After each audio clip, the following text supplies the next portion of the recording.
the station of decapitation without your head. I'm Nasty Neal, This is Annabelle Lecter. and we're joined by the fine folks of Screamboat, director Steve LaMorte. Hello. Hello, and producer and star Amy Schumacher. Hello. Good to have you Hello. guys here. So it's opening April 2nd in theaters, which is going to be really fun to see with an audience. It's something Annabelle and I talked about. Seeing with an audience, I think, really adds to the experience of Screamboat. Oh, Definitely, 100%. definitely. It's been so much fun. We did some early fan screenings with people at Days of the Dead in Vegas, and we got to do it in Atlanta. We went to MegaCon. We had one of our premieres in Los Angeles, and it is such a blast sitting in the room, seeing the mouse big and loud, and hearing him run around, even though he's tiny, and laughing it up with the audiences. It's been great. Yeah. I feel like we always start asking people to explain what the movie's about, but I kind of think anyone who's ever even heard of the movie kind of knows what it's about. Yeah, Yeah. that's right. But I guess give them an idea of what it is about in your own words. Okay, yes. Screamboat is about a late night ferry ride, and a lot of unassuming commuters find themselves in a precarious situation when an evil Steamboat Willie is released, uh, creating mischief and mayhem amongst them. I think the movie has an undercurrent, underlying theme of you got to fight for what you believe in and fight for what you want. And so I think that is what the characters are all striving for throughout the entire movie, including Mr. Steamboat Willie. Who is, of course, played by the unmatched mischievous and maniacal David Howard Thornton, who also plays Art the Clown in Terrifier. Yeah. I You don't know if there's a horror person in the land who doesn't know that man. That's right. That's right. Yeah. And he's great in the film, of course. We love working with him. We worked with him on The Mean One. And of course, our co-producers, the Fuzz on the Lens, work with him on Terrifier. But it's really fun to watch him get to really play up his comedic side, but also show his more vulnerable and emotional side. I mean, his performance in this movie is, you can see a hint of Art the Clown in there, but it's unlike anything else he's done before. And I think people are going to see a new side of David Howard Thornton in this movie. Who's you so much fun. yeah. His look, his ability to express himself without he has very little sound in this movie. It's really fun to see him presented in this different way. Thank you. And you mentioned Screamboat Willie is tiny, so which I appreciate. But how much difficulty was that to pull off then while you're making the movie? Maybe anything like you didn't realize. Like you obviously can't have him there interacting with other cast members. Well, I mean, it we knew it was going to be a challenge from the beginning, but I mean, our goal was not to make a Steamboat Willie styled Michael Myers slasher ripoff, right? Our goal was to do Steamboat Willie, to do the character justice. And so it we knew it was going to be a challenge. We decided early on, and everyone on the team was like, "We'll do it, but are you sure? Because this is going to be a really challenging." And we said, the whole point of doing this movie and what's really going to make it funny and set it apart is to have him be tiny. So, I mean, I think the biggest challenges didn't really come in from being able to execute any of the things. It was really more getting everyone on the same page because it's really hard to imagine how all the different pieces will fit together because we have an amazing art department and fantastic creature effects and special effects and gore, fantastic actors. So across the board, we have amazing people who can do some truly spectacular things. But having them all agree that, okay, David, you're 20 feet back, and the person you're killing is 20 feet forward, and the prop he's holding is giant, and we have to all be sawing at the same time, even though you're not actually touching. Like there's a lot of imagination and creativity and trust that goes into it. But once everyone sort of got locked in and I was able to sort of start showing them, hey, here's what we're doing and here's how the pieces are going to come together, or here's how they've already come together if we've shot it, all that ended up helping people to get locked in and just saying, I know if I look this way and act scared, the mouse will be there when we're finished. And that's how we have our movie. And Amy, was the role written for you? Yes, I think so. Yeah, it was. We love producing together, and we knew when we were going to make this next movie that I was going to play one of the lead characters in it. So with every iteration of the script and as we were honing in on the characters in the script, we were writing the role for me and what I wanted to play and, writing to my strengths. Yeah, and you're great in it, and not just because you're Yeah. here. Yeah, Great and kid. Thank you. Thanks. So and the Always a other reason. ones are not as likable, but good at that's what very they true. do. That's right. That's right. I agree. Yeah, That there may takes be some time in. characters that you don't mind seeing getting knocked off in the movie. That's right. Yes. And you mentioned it being funny. So did you know right away we're gonna lean in on the comedy for the tone of the movie? Definitely. I mean, he's a tiny, murderous, mischievous mouse. I think it only works if it's not just clever, but that it's funny. It's got jokes. I mean, I really think if you're going to do a cartoon killer, it has to be funny. I mean, there's the characters don't think it's funny, but I think Yeah. the audience is in on the joke, and that's sort of what makes it come together of like, we all agree this is insane, but the mouse is dangerous. And we should be worried he is killing people, but the audience can sort of hang back and just watch it unfold. And I have definitely heard from some people that like I felt like I was rooting for the mouse at one point, which was bizarre. Um, so I mean, I think it's we just want to give people a fun time at the movies, that sort of classic creature feature, Gremlins style horror comedy that's a fun ride, something you want to see on a big screen with a lot of people and just have fun. And I think the only way to do that is to keep it light and make it a comedy. And he's kind of adorable too. So Yeah, He cute, isn't is. he? He's so cute. You Yeah, definitely the first time we had him in David in the suit and he's got the fur and the hat and the claws and he's covered in blood and his teeth are nodding. He's like, "Okay, Steve, what do you want me to do first?" And I'm like, "You're gonna give me a hug, okay? You big fuzzy goofball," because he's just like so cute and when His and, ears are so big. and he's Yeah. fluffy and he's just in his eyes and when he blinks and David refuses to turn it off, he can't. So he's just clomping around and hopping everywhere he goes and it's just the funniest thing. And the crew starts lining up. They all want to get pictures with David and we're like, dude, we have to work. We have to shoot. Like you guys have to stop. You have to stop taking these damn pictures. But that's when we knew like, oh, we had something special here. Yeah. When you yourself see it finished for the first time, because like how much input do you have? Like I want it to look a certain way, and then when they actually make the costume, like what do you think? I think I think Stephen had all the say in it. We were very much integral in the development of what the character was going to look like. We had a awesome concept artist, Christian Cordella, drew based on Stephen's notes, and then we brought it to Quantum Creation, and they created the suit. And they actually built the prosthetics to a bust of David, a life cast of David.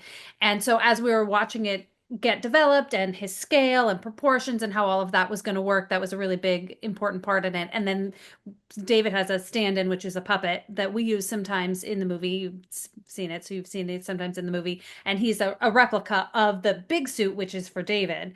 And I mean, you had artistic final say in all of that, right? Definitely. I mean, we're, the if I could do any of this myself, I would, and I wouldn't need these amazing artists. But I mean, the fact is, Christian Cordella is an amazing concept artist. He's not just an artist. So he's paying attention to the history of the character. Mm-hmm. He's asking questions that ended up as answers in the movie, where he's sort of poking on the story and saying, well, how do we motivate this? How do we motivate that?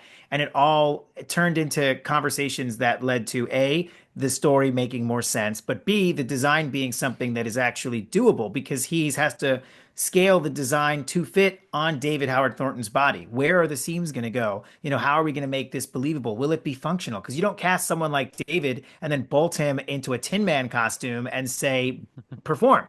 You have to make something, design something that conceptually he can perform through. So it started with high level conversations of this is the kind of fur, this is the kind of aging, the colors, the references.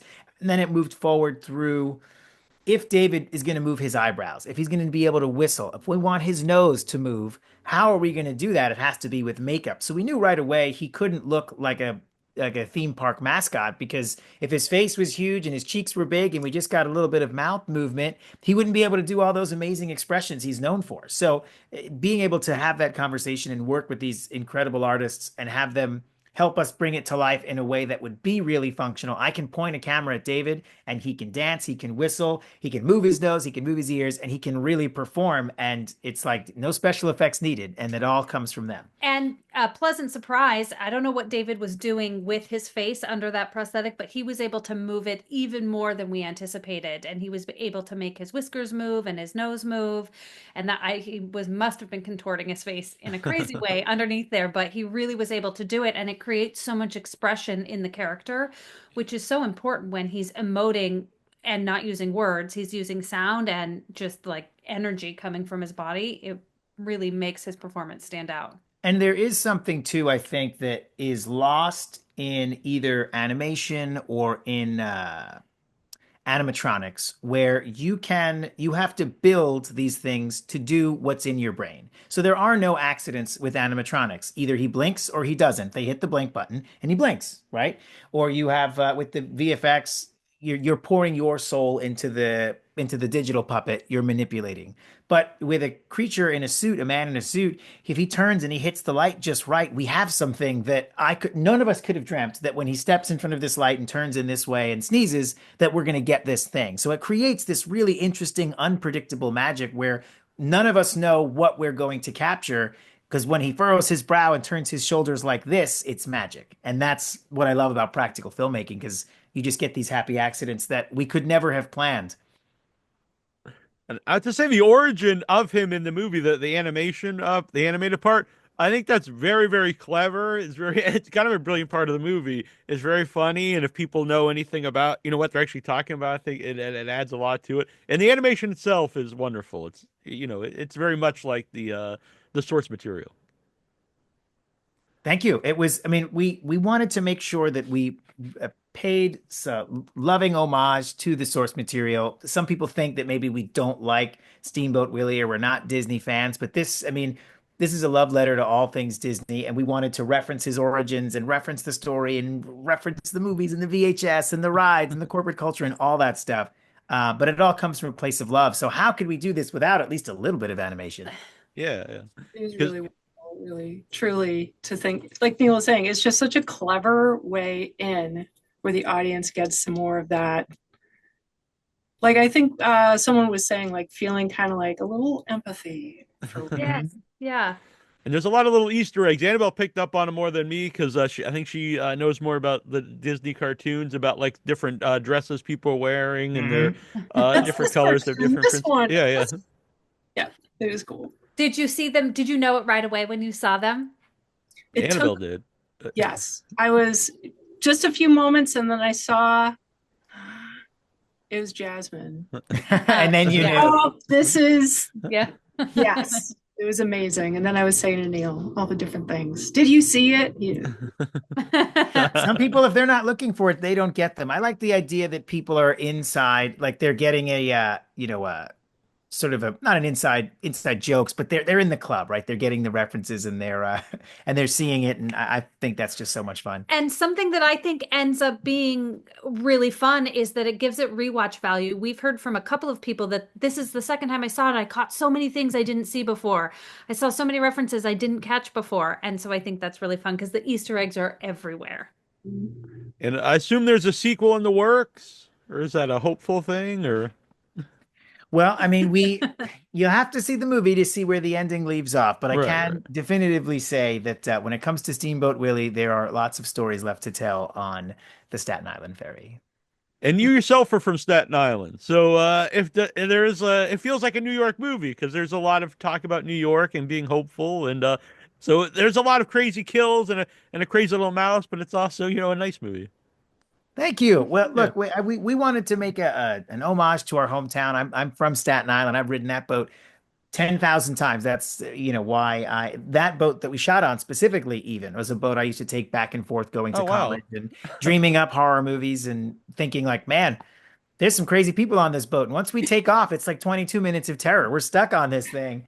And some late nights, maybe I was the crazy person. I can't be sure. But, it's just, there's a side of New York that I really wanted to show, that like loving curmudgeon with a heart of gold, that like we're all a-holes in this together. And as soon as something bad goes down, they start fighting. But once they unite, they're all like it doesn't matter who you are or what your deal is. We're in this together, and yeah, let's go get them. Like I really wanted to capture that "Let's go Yankees" post 9/11 New York City pride, and I think we pulled it off. I think you were correct. And I think there's a severed body part in the movie that may be in other movies that are produced by some of the same folks. There are some holdovers. There's some stuff that we yeah, everything that we did for this movie was new and custom though. So I mean, it's Right. a Okay. Okay. thematic similarities, but All right. All right. Fair enough. So it opens for limited time, April 2nd from Iconic Event Releasing. We're gonna put the link there. It plays, I think, for about a week, and it's playing a lot of places. I noticed this plays several places around me, Mashpee and up in Boston and Dartmouth. So people check out the link, and hopefully you can find a place near you to see it. definitely. We are an independent film. The only way that we're able to succeed and keep making these things or even get extended to a second week is if people come out and they see it that first week. So it's really helpful if people can they can go to even our website and find what theater, any chain that they want. It'll show which ones are nearby, and we're on the A list and the with AMC subscription, the Regal subscription. So like it's included in that. So we really just need people to come out and help us get to that second week because we think a lot of people are going to dig the film. We just need some people to see it first and tell them that it's a good time at the movies. And that's really the way you want to see it. There's nothing more fun than watching a little mouse on a giant screen, killing people. Hearing our score recorded by a live orchestra, listening to the mouse, he laughs and you can. It sounds like he's running around behind you, like in surround sound. Like it really, seeing it in the theater is really like we worked on it so hard. We want people to see it big and see it loud. Yeah. And So obviously, we don't encourage people to have conversations in a movie, but a movie like this is fun to interact with the film and Oh laugh yeah. out loud while you're watching. Yeah, yeah. We also don't want to encourage, talking during the film, but the animated audiences, they're laughing loud and clapping and, you know, whispering real quick to their neighbor. Those are the best. That's a Yeah. good time at the theater. All right. And Well, take that energy in the theater and spread it out across the internet, telling of your wonderful experiences and encourage people please. to come see it. Thank you so much. Yes, that's exactly what it's we need. really true. It's definitely we don't know all the people you know, and we certainly don't have the advertising money to put a billboard up and in Times Square or any of those other places. So I mean, it's just so helpful when people can get out there and if you see something you like just tell somebody. It goes such a long way.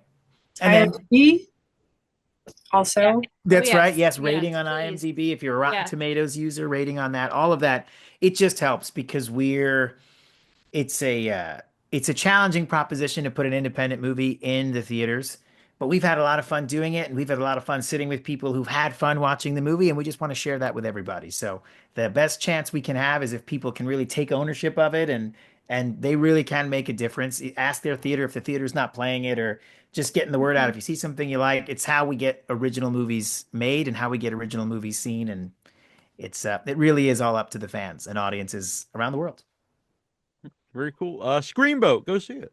Yeah, thank you. Thanks, Thank you. guys. Thanks. Wonderful. Great. Good luck with everything. Yeah, Thank you so much. much. Thank Yeah. you. Hope you had fun watching the movie. we did. Absolutely. Yeah, It's a great time. very much. Yeah. All right. See, and I love the shirts, by the way. I think I'm gonna get one. Oh, Oh, cool. They great. are cool. Yeah. Yeah.